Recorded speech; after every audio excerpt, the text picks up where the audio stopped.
All righty. Hey, this is Jed Barker here with Best Life Mortgage on some of my social media channels. I am today having a chat and just a special meetup with Beth Herbster.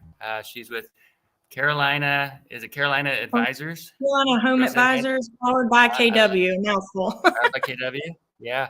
And so Beth, let's say a few things about Beth, because not everyone watching, if anyone's watching, they're not going to necessarily know Beth, and some people won't know me, but I wanted to introduce Beth.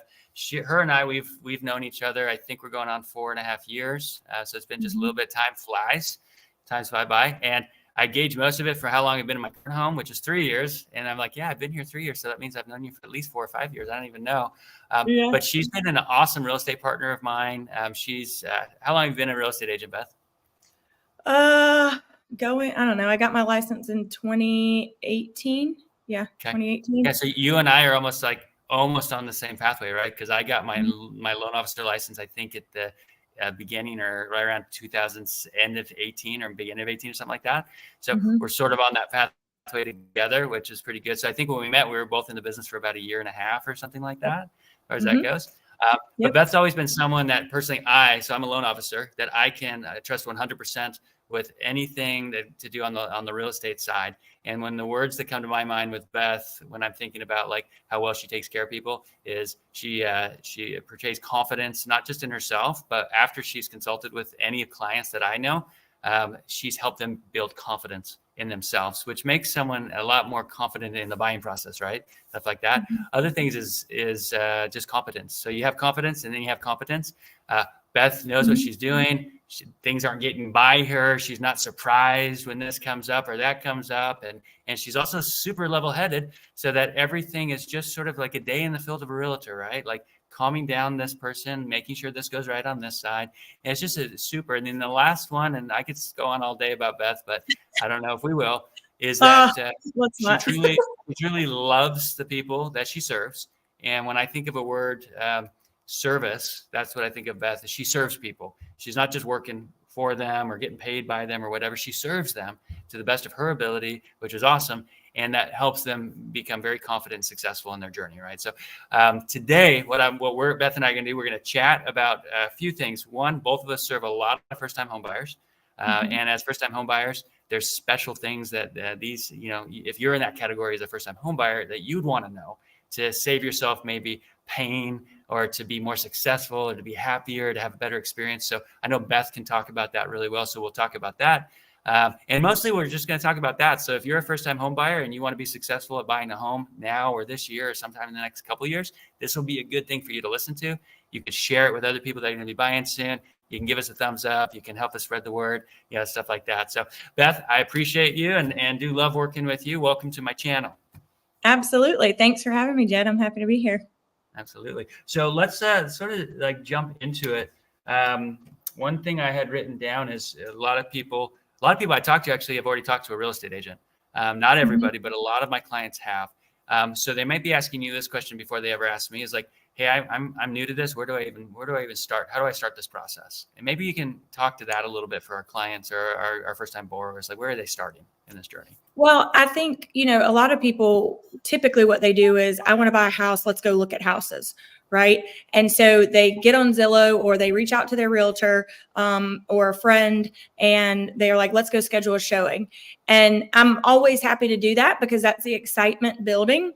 But really, you can't do anything until you have that pre-approval from you. So a lot of times I'll do that first showing. And if they don't have a pre-approval, I kind of explain it's like putting the cart before the horse. Because here's what I would hate to happen. You fall in love with this house.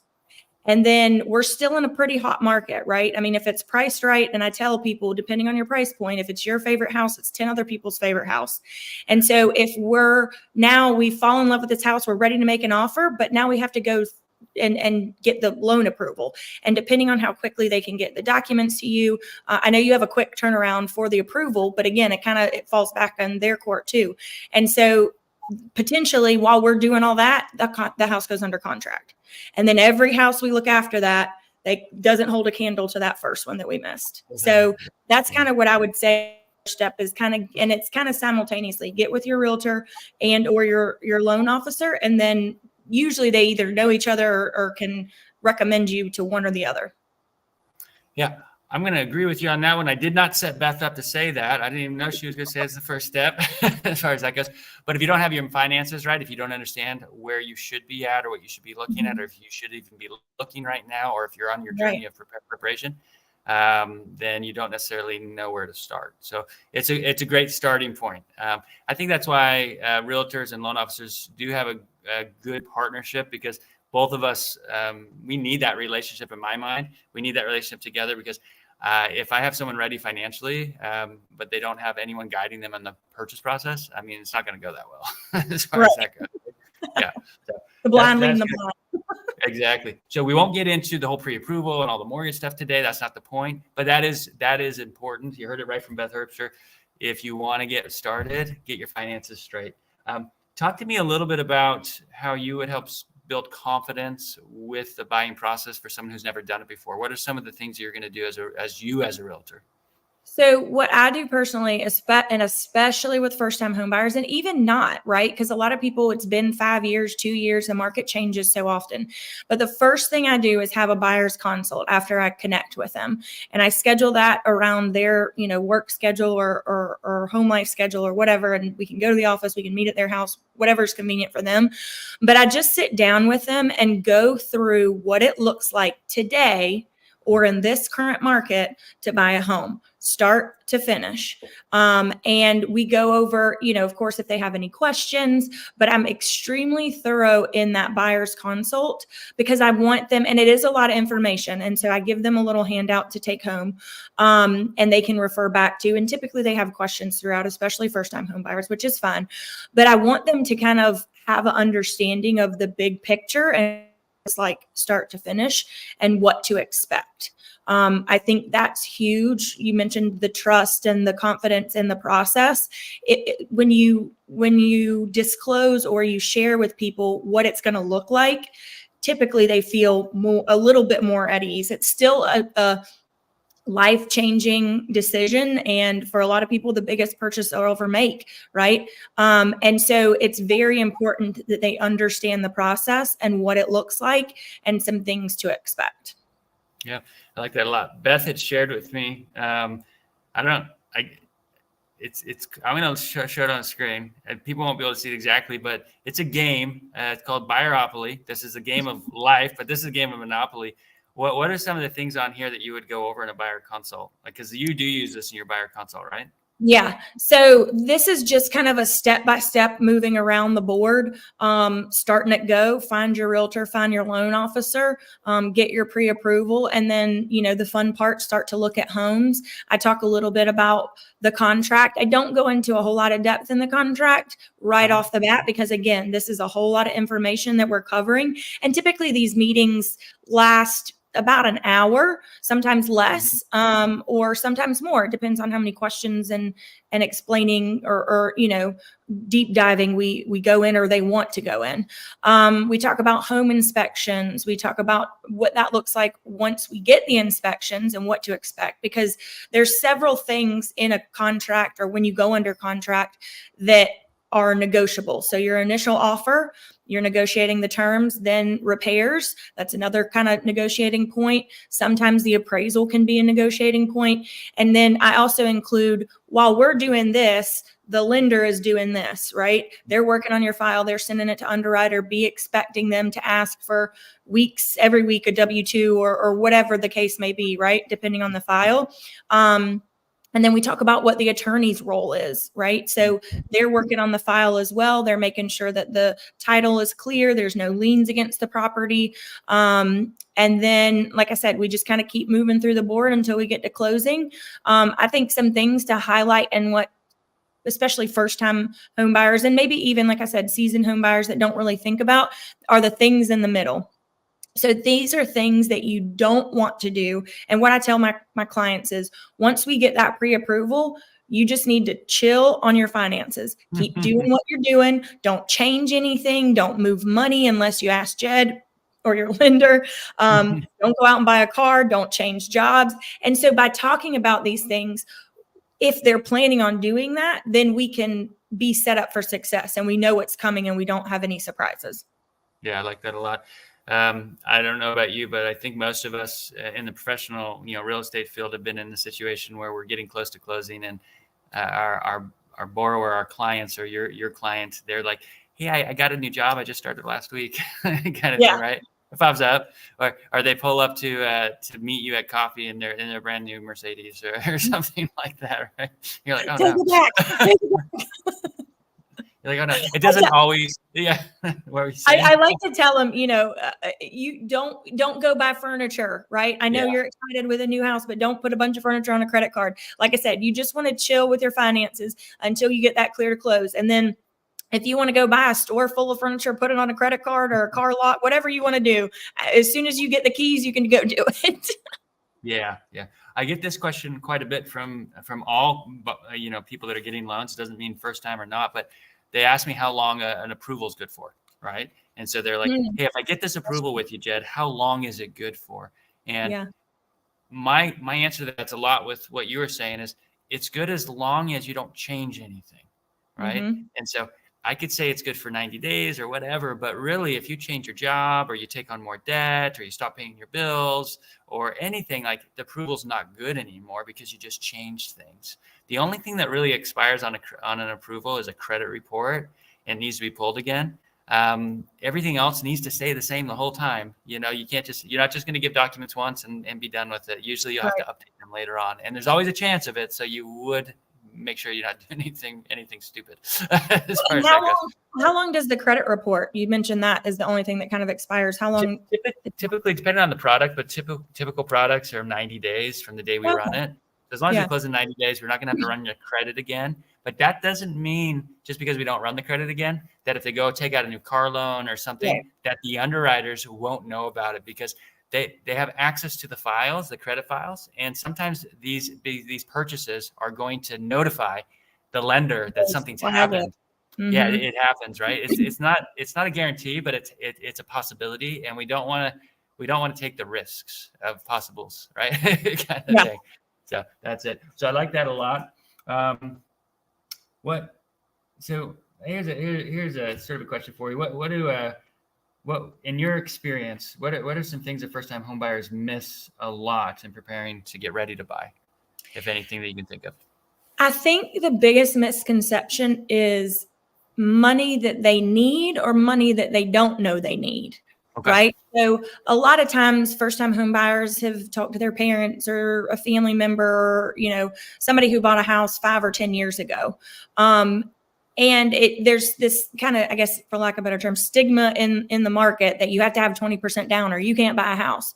That is absolutely not true. There's all types of different loan products and programs that, down payment assistance, USD loans are, and you can speak more to these, 0% down. And so you don't have to have 20% down, right?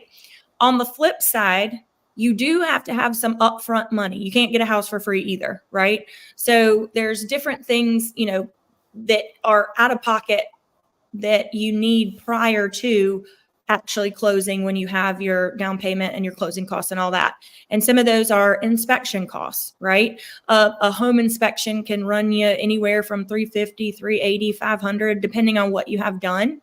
You need earnest money. That money needs to be submitted kind of with the contract or within a couple of days, weeks from ratifying the contract.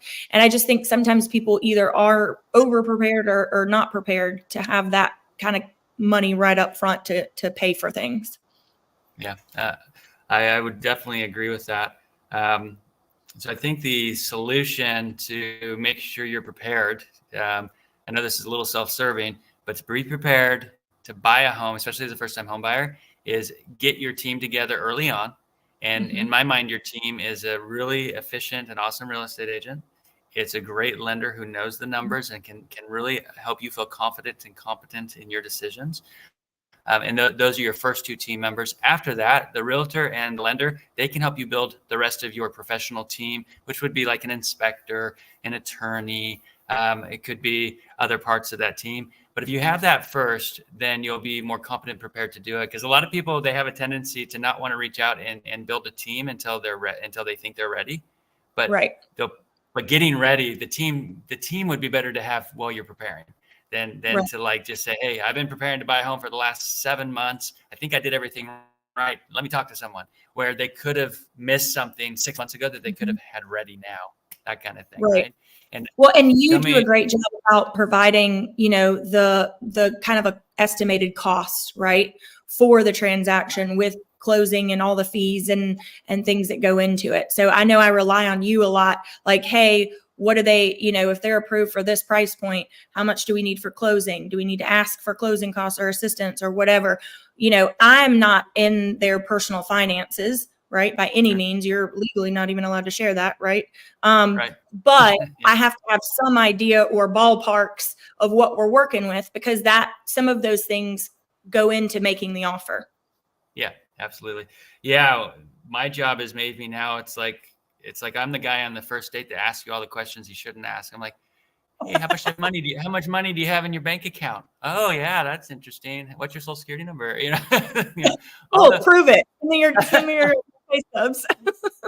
But that's what we need to do, right? And again, that's, I think, what makes a real estate agent, a mortgage professional, a great team, because the realtor is not necessarily going to get together on the buyer consult and then go over all the finance. How much money do you have? What's your social security? What's your credit score? All these questions that would be a little awkward for the realtor to ask.